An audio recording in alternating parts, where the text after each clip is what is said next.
everyone. It's a pleasure to welcome you all to our meetup for the month of November.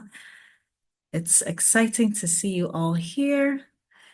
It promises to be an exciting session today. My name is Linda Intiffel, and I am the convener of Women in Research, Monitoring, Evaluation, and Learning. Basically, we are an online community that seeks to accelerate the careers of women in the research, monitoring, evaluation, and learning space. But these meetups are open to all who would like to connect with other professionals within the space or are new to the sector and would like to grow, or basically to just add on to your skills. This is the right place to be. And we have an interesting topic that we'll be diving in shortly. But before that, we will dive into one icebreaker, but I'll share the agenda briefly so we know what's coming up. And then I will invite our speaker to take over. So just let me know if you can see my screen. And while I'm trying to pull up the slides, you're welcome to introduce yourself in the chat. You can share your name, where you're joining us from, and what you do as a profession. All right. You can let me know if you can see my screen. I hope it's visible. Yes. All right, great. Okay, so our topic for today is creating and managing a monitoring and evaluation system. And we have here as our guest speaker, Eliza Abjiropoulou, who I'll introduce shortly, but I'll just take us through the agenda briefly. So we have our welcome and we'll have one icebreaker, which we'll dive into next. And then I will continue by introducing our speaker. She will take over with a discussion, and then we'll have a Q&A, some announcements, and then we'll end the session for today. All right, so let's dive into our icebreaker. So this is also an opportunity to introduce some of us to Slido. If you're not familiar with Slido, it's a platform that is useful for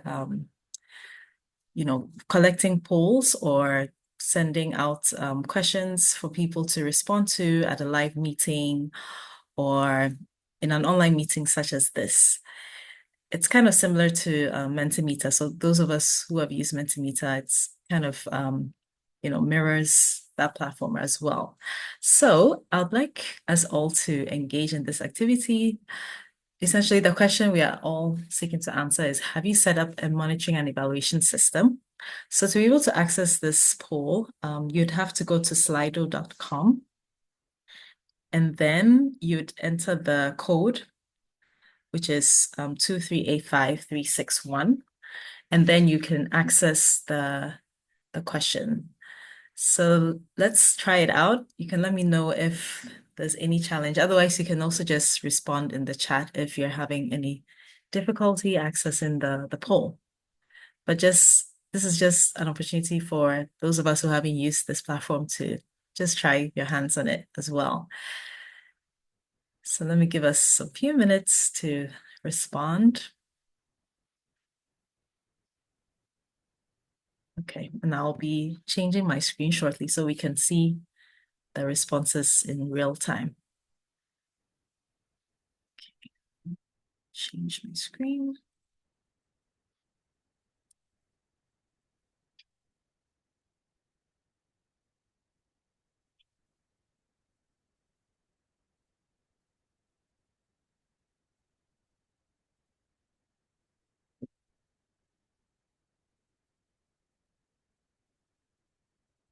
All right. Can you see my screen? Okay. All right. So we just have one response for yes. So we're still waiting for any more responses.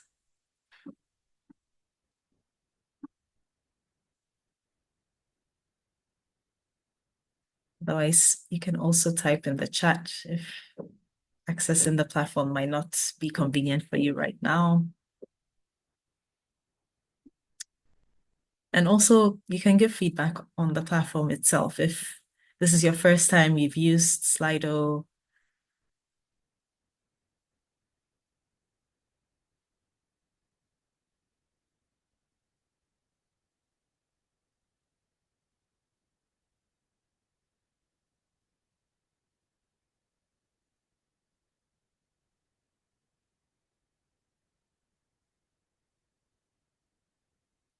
Okay.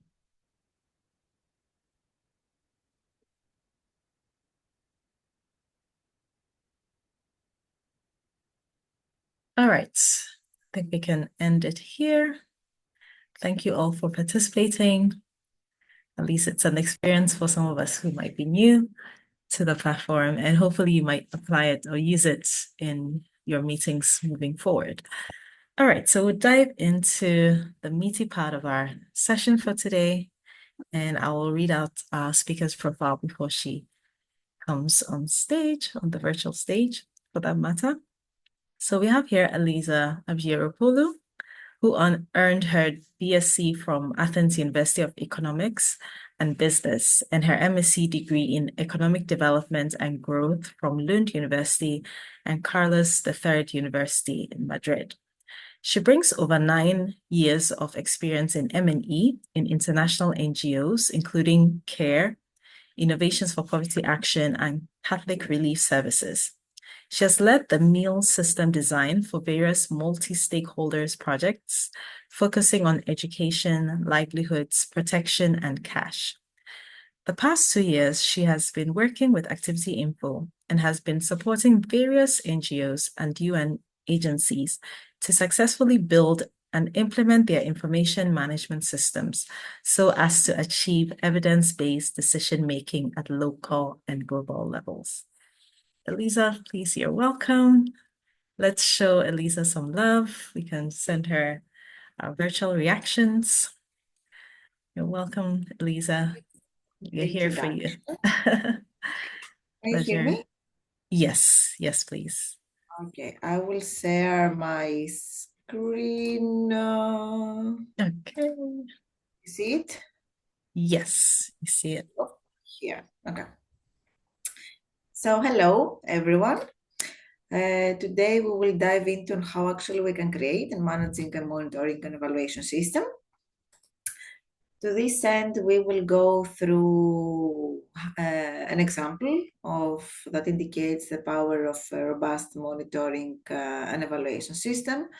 We will go through the steps to effective design, planning, and launch, and the steps to effective management.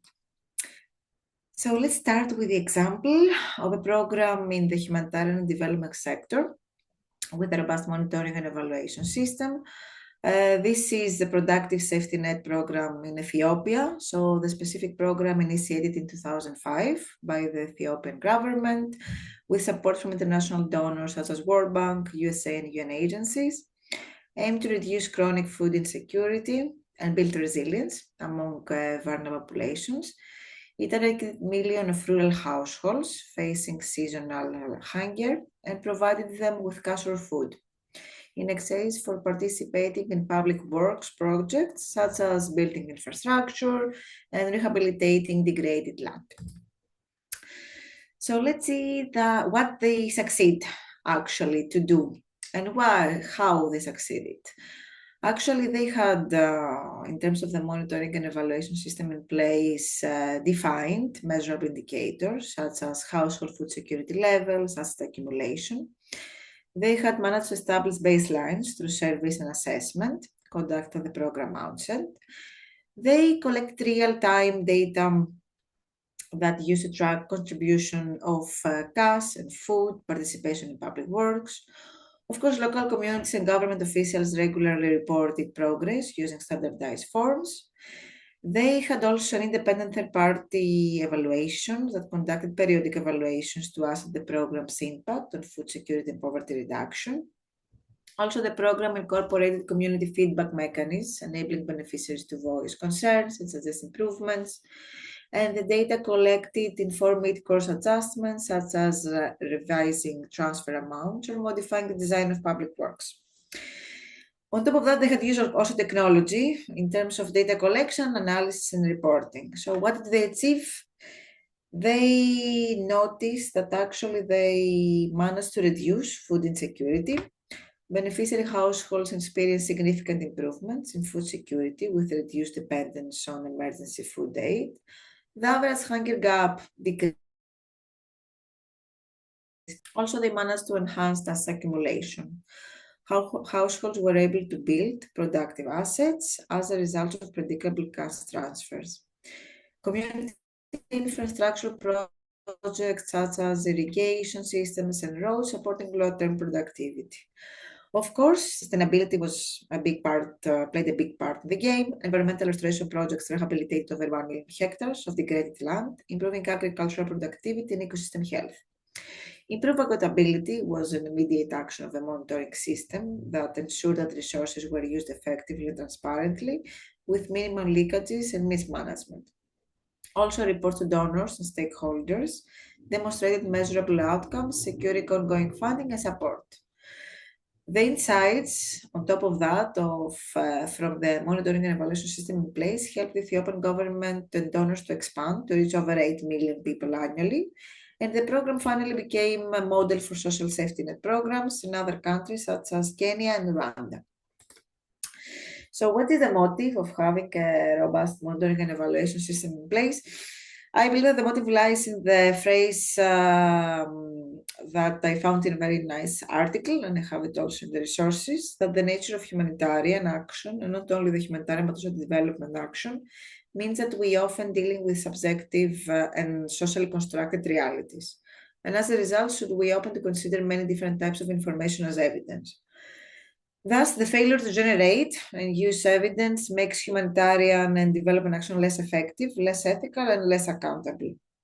The quality of evidence reflects the extent to which information that relates to specific proposition can be trusted and thus used, and evidence has to be accessible when the decision is being made.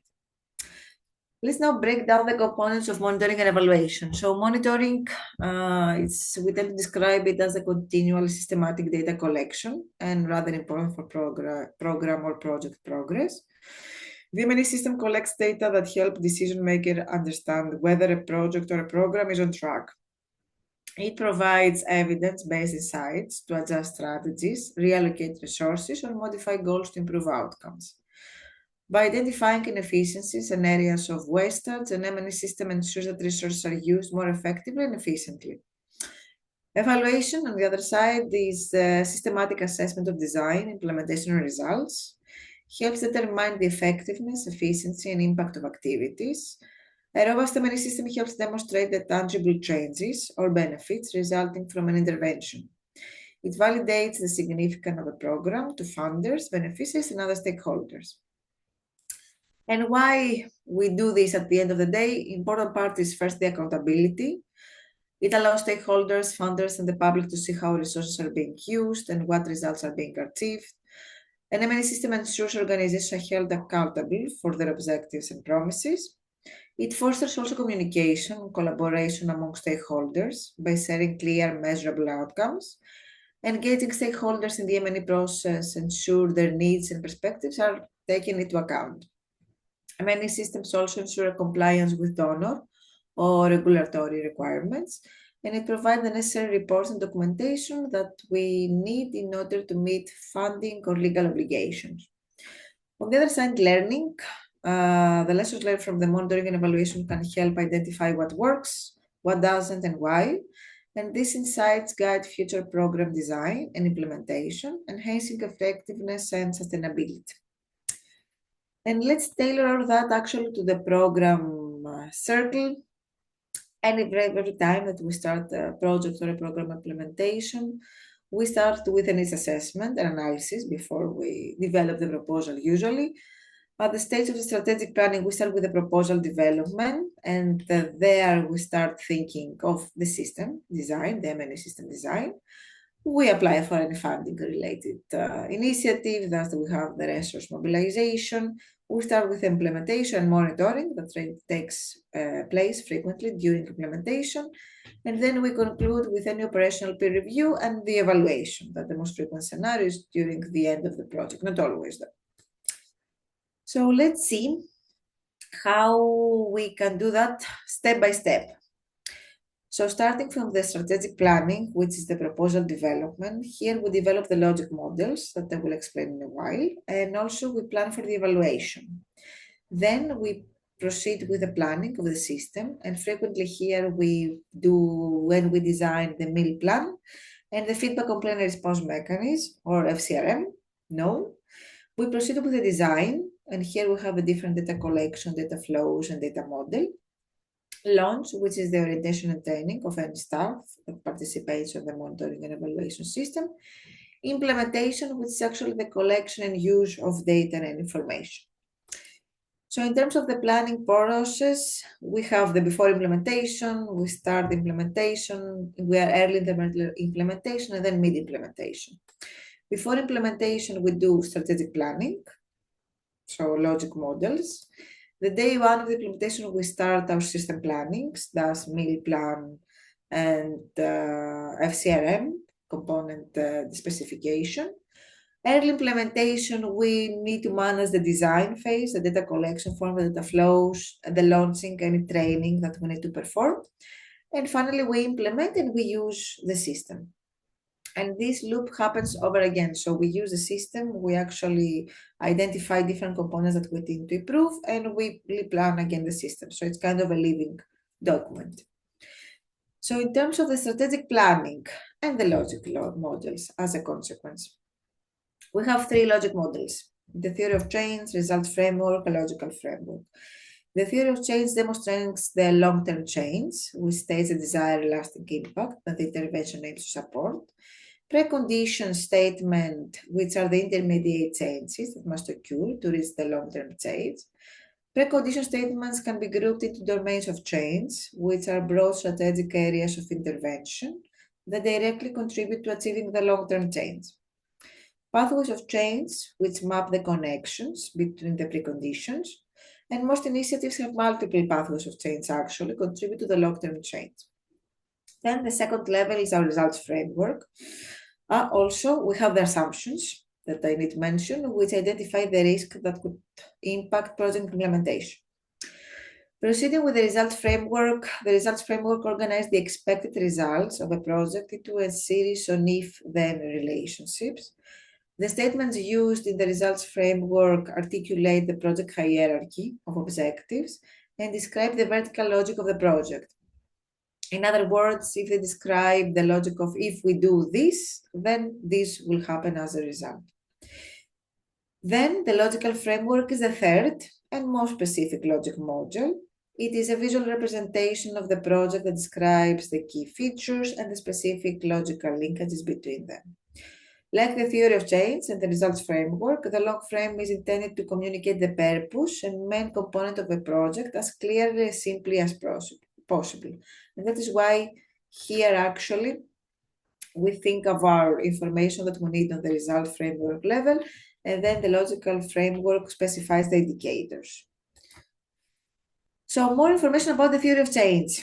A theory of change is used by project teams and other stakeholders to visualize the change process, identify the interventions that will be managed by the project and which will be managed by other actors, anticipate and navigate potential challenges by making sure that any assumptions are clearly identified and articulated. Theory of change are often used within project proposals to help the potential donor understand the needs that should be addressed and which specifically will be managed by the applicant. Finally, specific theory of change component inform the development of the next two logic models, the logical framework and the results framework. The theory of change is developed during the project design phase. However, best practice suggests that they should be treated as a living document, and this means that the theory of change should be updated as the project context evolves and as the teams learns about what works and what doesn't work in a specific context. Results framework. We have 4 different levels in the results framework. The long-term change is being described by the goal, which actually the goal statements are usually aspirational, focusing on states of sustainability, livelihood, well-being. Strategic objectives express the central purpose of the project. They describe the significant benefits that are anticipated by the end of the project. In more cases, the strategic objective address the immediate causes of the core problem. Intermediate results, a level down, express the expected change in behaviors, systems, policies, or institutions as a result of project outputs and activities. Output statements specify the deliverables resulting from project activities. They include products, goods, services, knowledge, skills, and attitudes. Example given, people trained with increased knowledge and skill, or quality role spills on the other side. The results framework is created by making sometimes difficult decisions about which theory of change components will be included in our project. These require thinking about which needs have highest priority, which needs my organization has the capacity and resources to tackle, which needs fits with our agency priorities. Frequently using a participatory process, we can actually make those decisions and we can help ensure that we make the most appropriate choice given our context. The log frame. So when we have completed the results framework, we are ready to begin the more detailed process of creating a project log frame. The hierarchy of objectives in the log frame includes project activities, which were not included in the results framework. This is an opportunity for us to think carefully about the specific project activities. And then to complete the log frame, we will make important decisions about which indicators and which measurement methods will be used to measure project success and gather project data. So actually the logical framework is the first step of the meal plan. Also, we need to think through early on the evaluation. As we mentioned, the evaluation is the systematic and objective assessment of an ongoing completed project, program, policy, design, implementation, and it helps us determine the relevance and fulfillment of objectives, development efficiency, effectiveness, impact, and sustainability. An evaluation should provide information that is credible and useful, enabling the incorporation of lessons learned into the decision-making process of both recipients and donors. It strengthens accountability to various stakeholders and primarily the people affected by authority or power. Always you need to think that monitoring and evaluation are complementary tools for helping determine how well an intervention is doing. If an intervention has not been properly monitoring from start, it may not be possible to subsequently evaluate satisfactorily if we have achieved and what we have achieved during the program cycle. And let's see a couple of things more about the evaluation component. So first, we define the purpose and scope, which happens during strategic planning. We determine why are we conducting an evaluation. We identify the boundaries, including the program's component, geographic area, and time frame to be evaluated. We engage our different stakeholders, and there start the design during implementation frequently. We involve program staff, funders, participants, and other stakeholders. We identify their interests and ensure their evaluation addresses their needs. And then we decide the evaluation questions and metrics. We develop those questions, and key aspect is actually the relevance that we focus, whether the program addresses the needs of the target population, effectiveness, are the intended outcomes being achieved, efficiency, whether resources being used optimally, impact, what are the long-term changes brought about by the program, sustainability, whether the benefits continue after the program ends. Then we establish the different indicators and data requirements. We define clear and measurable indicators for each evaluation question. We determine our data sources, whether it's program record, survey, focus group, and we ensure that indicators, quantitative indicators at least, are smart, specific, measurable, achievable, relevant, and time-bound. We select the different evaluation methods, whether it will be qualitative or quantitative or mixed method approach, and we start the planning for data collection in this case. We specify our different tools and instruments, such as questionnaires, observation guides. We identify who will collect the data and when, ensure any ethical considerations, including informed consent and confidentiality, and we pilot test tools for reliability and validity.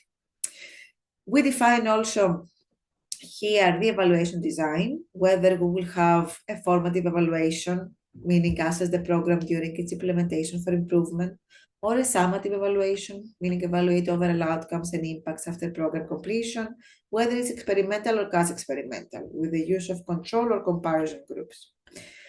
And finally, we analyze, interpret, and disseminate findings. We plan how data will be analyzed, interpretation of findings in relation to the evaluation questions and objectives, and we tailor a report to different audiences using a mix of formats in order to highlight actionable recommendations and lessons learned. How to plan in the specific system. So the meal plan is one of our main tools, or performance management plan, PMP, or meal plan or MER plan. It's a primary tool used for detailed meal planning after a project has been funded and approved for implementation. All projects should utilize such a plan regardless of their size, complexity, and value. While they vary in format, all PMPs tell teams specifically what will be monitored and evaluated and how these activities will take place. Specifically, the meal plan provides a single location where teams can plan and track practically. We have here the objective statements and the indicators, the data collection, methods, frequency, responsibility, and respondents, data analysis, type of analysis, and different subgroups, and how we plan to use the information. The PMP is most often created just after a project has been approved for funding and given the green light for implementation to begin. After it is completed, the PMP becomes a very important project management tool that should be referred to often during implementation in order to make sure that the project and the meal activities they stay on track. Our next component is the feedback complaint and response mechanism, which is quite crucial in the humanitarian development work. Program relevance and quality of CRM supports ongoing practice of listening, requesting feedback and complaints about different services that we provide without the project. And we use this also information in decision making. Program teams can also use feedback in order to test assumptions in the theory of change and contextual understanding. Acting on also on the feedback in a timely manner improves program by making them relevant to its context, appropriate, better targeted, conflict sensitive, and adaptive. Accountability FCRM offer the channels by which people can claim their rights and entitlements. And of course, an organization demonstrates its accountability, responsiveness, and respect by valuing community input and working hard to maintain open communication and trust. And of course, taking responsibility for decision and actions taken in different partnerships and projects. When any stakeholder, partners, or staff actively seek and prioritize community feedback, this helps right power imbalances by enabling local input to shape programs and operations. Of course, part of the FCRM is frequently the protection, it should be the protection and safeguarding, that actually then enable an organization to learn about and respond in real time to protection and safeguarding concepts, such as misconduct by organization staff or partner staff or other organizations operating in the local context. Some key takeaways from from the first section. First, logic models is the basis of the project, so do not omit.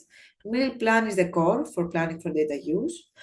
Feedback complaints and response mechanism complements the meal plan.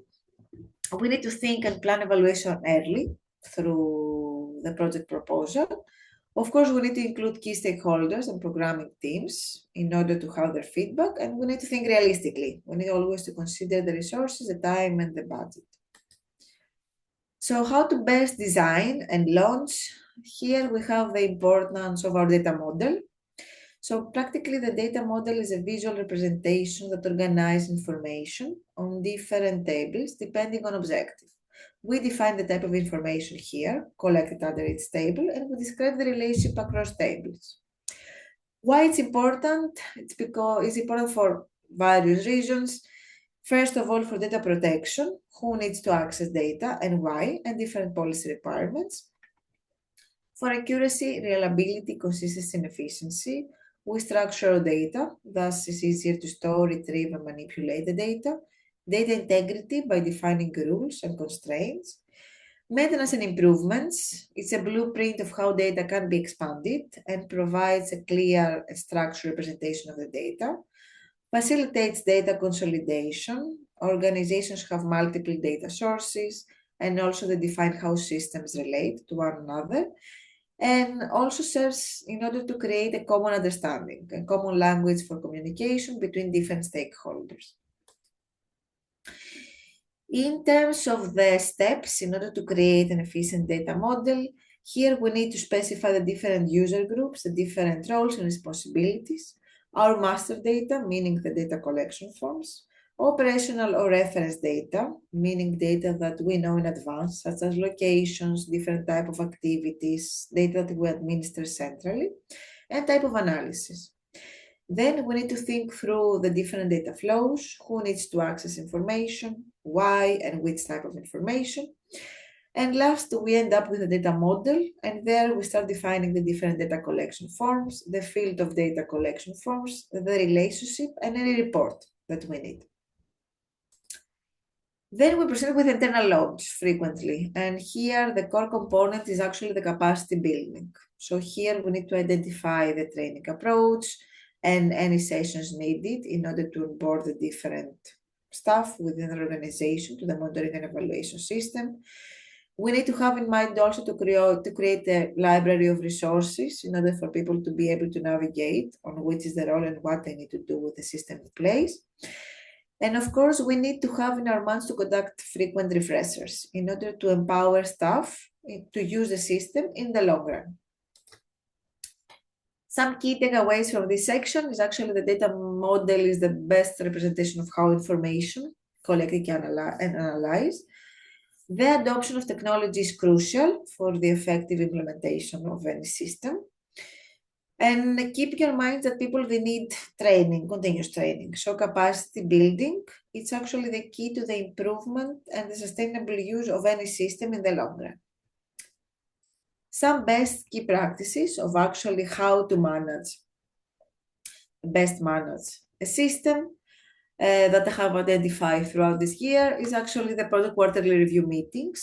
So it's crucial for adaptive management. A project review meeting broadly addresses the following topic: what has worked well in the project, what has not worked well and how to improve, action planning, meaning what has and hasn't worked well in the mill system in place, and here we have a relevant action plan.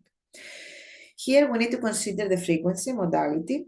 We need to incorporate those meetings into already established project meetings and consider when a focused project review meeting is needed. Incorporate project meeting into meal planning and also meal calendar related activities.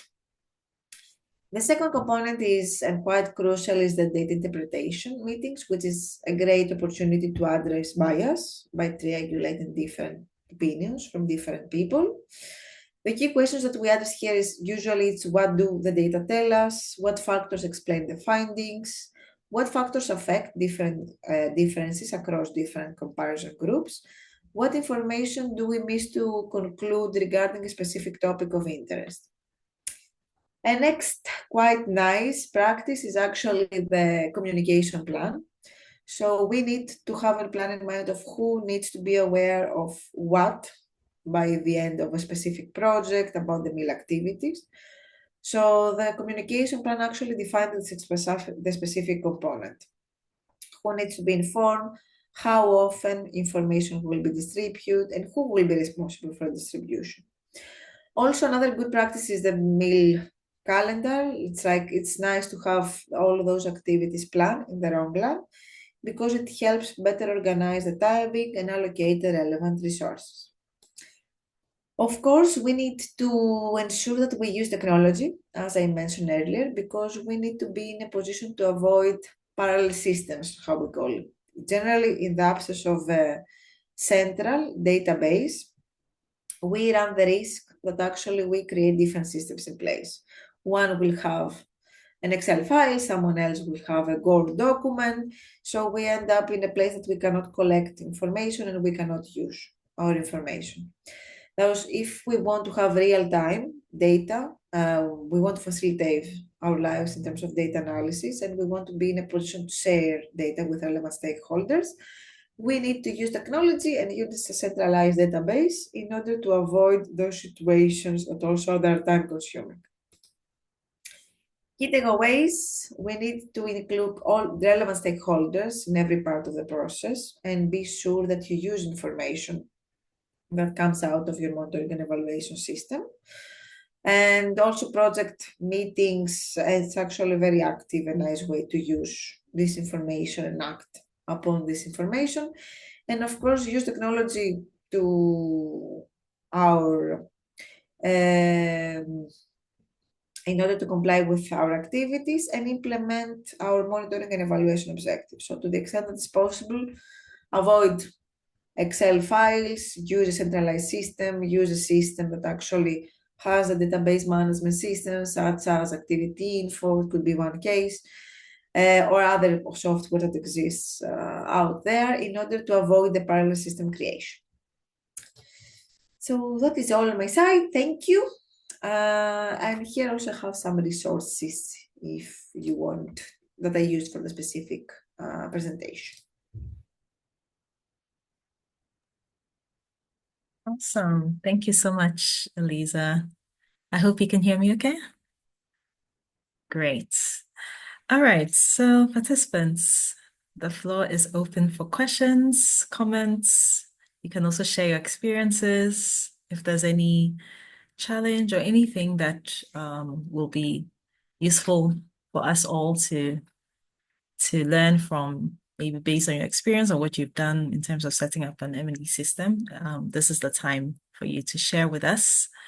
Eliza is also here to provide any support in terms of giving advice or recommendations on what you can do if you're having any issues in relation to setting up an M&E system in your organization or your consultancy.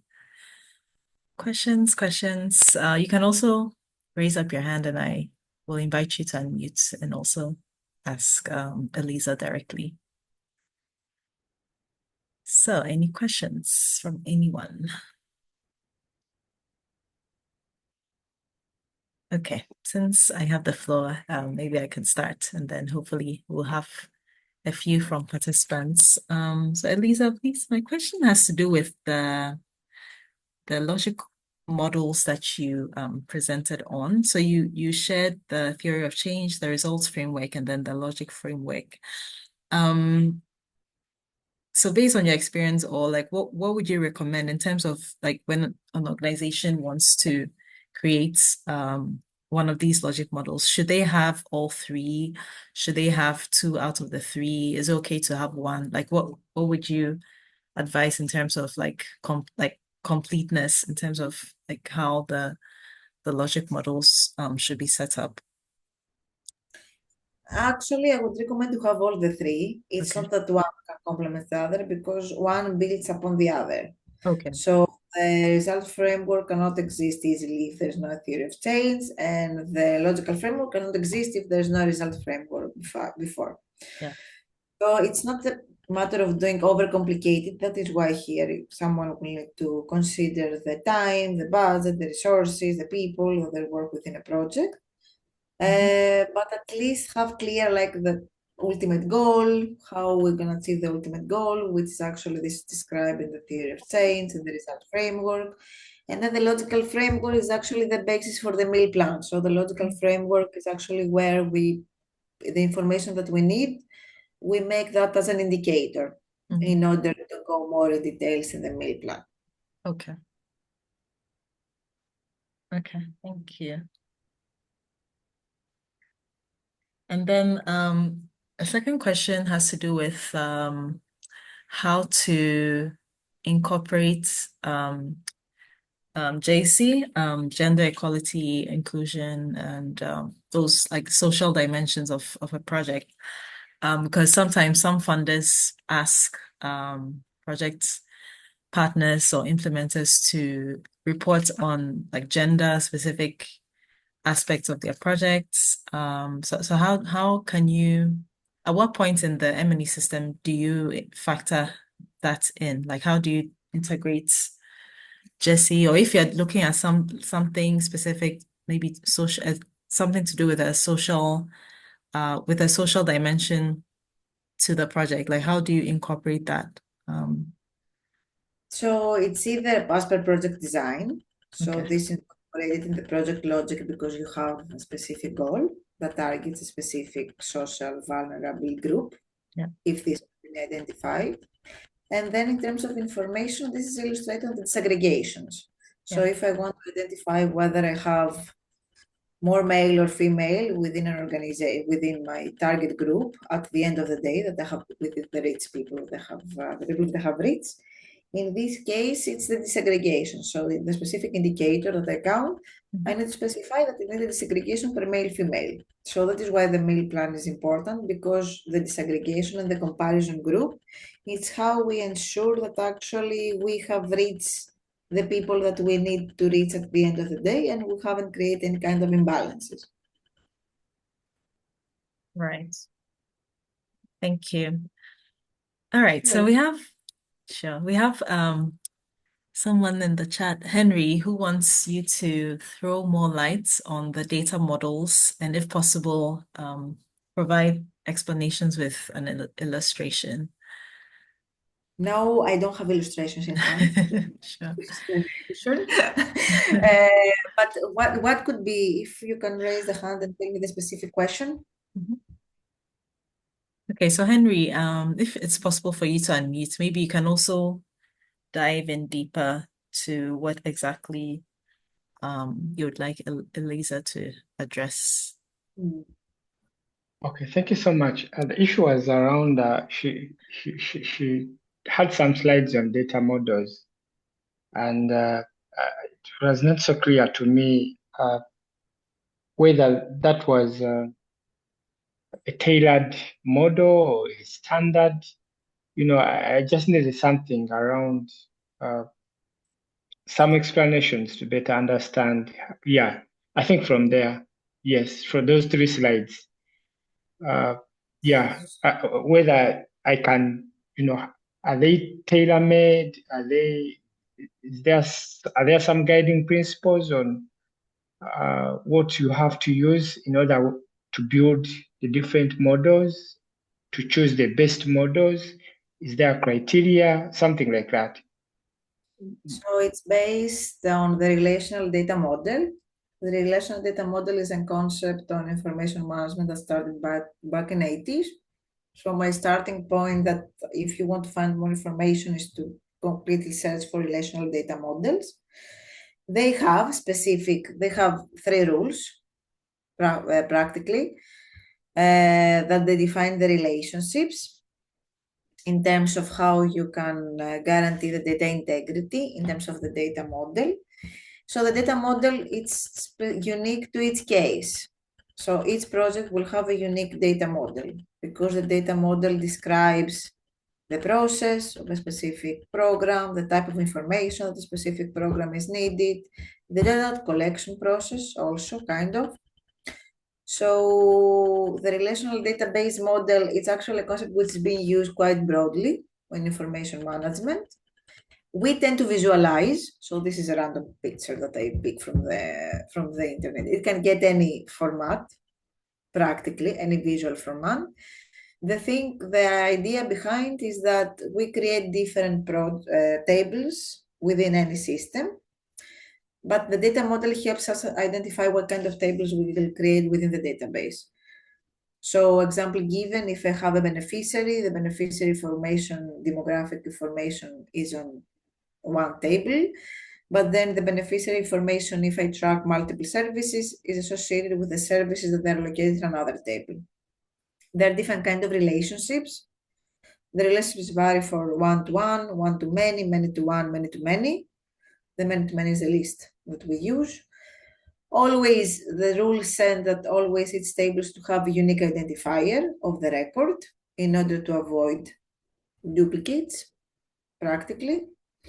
And that the unique identifier, the rule says, of that specific table cannot be based on some another table outside of the specific information. All these concepts, they are tailored under relational data models, practically.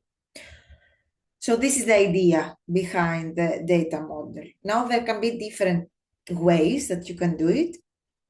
If you want to find more information, if you search also, because I work with activity info, so if you search activity info on different webinars, I have done different webinars on data modeling, which go more in detail there, and you can find more information, hopefully.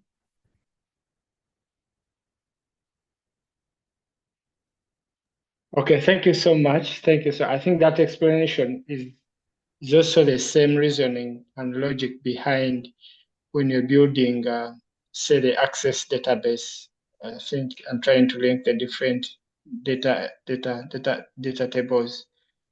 That's how I get it from your explanation. I guess that is it. Yep.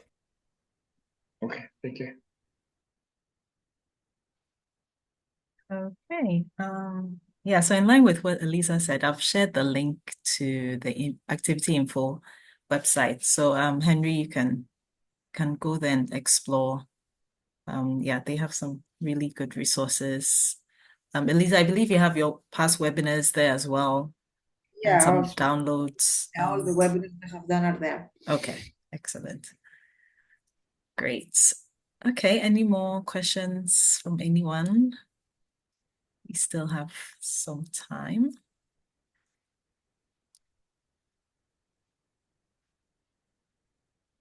Maybe if I can come again. Yeah, please, you can.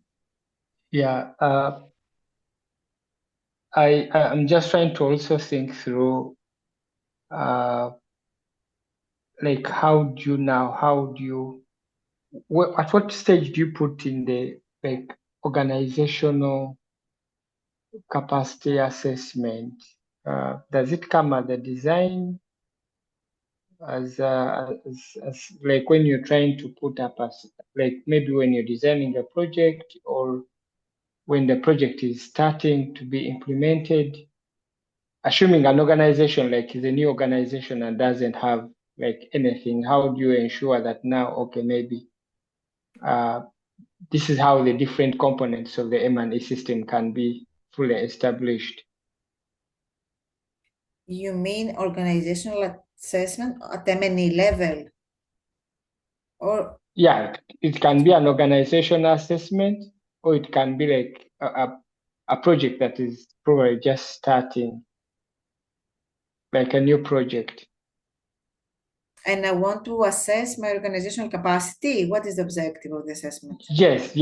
And you want to assess the organization capacity to be able to implement this M&E system that we have discussed. It should be effected at the project beginning, before the project starts. To this specific, and like any assessment should be implemented in reality before any proposal, practically, because the monitoring and evaluation enters in the proposal stage. So it's either I have the reasoning that I need to create a project proposal, thus I need the assessments, and the organizational assessment are therefore there because I need to see what I will commit to any donor. Or I have already committed, but I want to see at which stage I am and what are my next actions. Thus, in this case, the organizational assessment will fall at the project beginning, practically, in order to see what I miss from what I've said that I should have, and what are the next actions that I need to perform. Okay, thank you. Thank you. You're welcome. Great. Okay, so I think we can draw the curtains down here. But before that, Elisa, do you have any last or final parting words? How can people reach you after our session for today?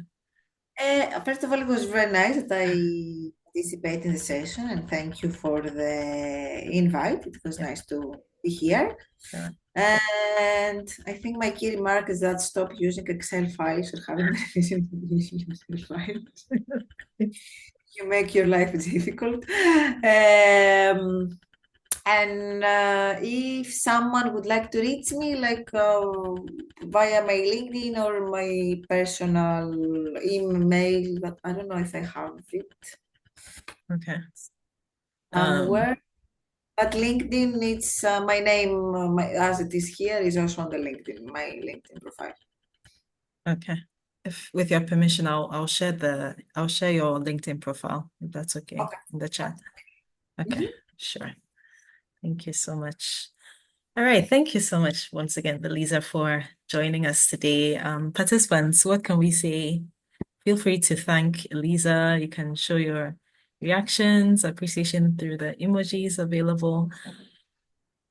So just a few announcements before we end the session officially. So I've dropped the feedback form. So please feel free to provide feedback on today's session and also recommend topics that you would like us to handle moving forward. And Elisa, definitely this will not be the last time we'll invite you. Hopefully, we invite you again, maybe for you to do a demo on activity info or something in that light.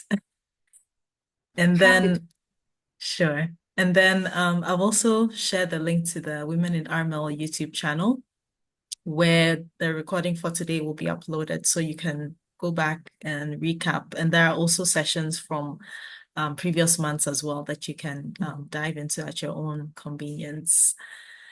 All right. There are a few comments here for you, Eliza. Thanks a lot. It was a great learning moment. I've learned a lot. Can we have such classes more often? Certainly, certainly. All right. So thank you all for joining. Thank you all for making today's session lively. Thank you once again, Eliza. You. Enjoy the rest of your week. And yeah, the year is ending. So yeah, let's all do well to end the year successfully as well. I'll be up to date with all of you on the next monthly meetup that we'll have. So it's Great. bye. Me. Bye. Bye. Bye. Bye.